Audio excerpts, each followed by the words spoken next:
bagi nusa dan bangsa.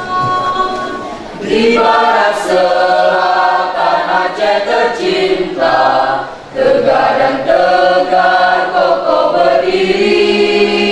Universitas Teguh Umar siap cerdaskan putra dan putri, berhiaskan riung bukit barisan, indahnya kampus Aluk Penyareng, tempat bertekun jadi sarjana sebagai bekal di hari nanti.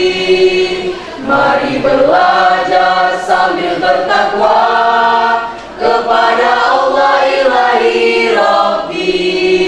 Tanamkan tekad di dalam jiwa, berbakti untuk ibu pertiwi.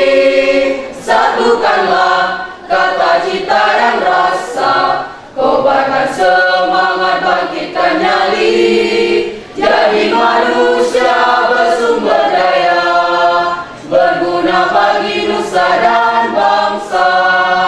Jadi manusia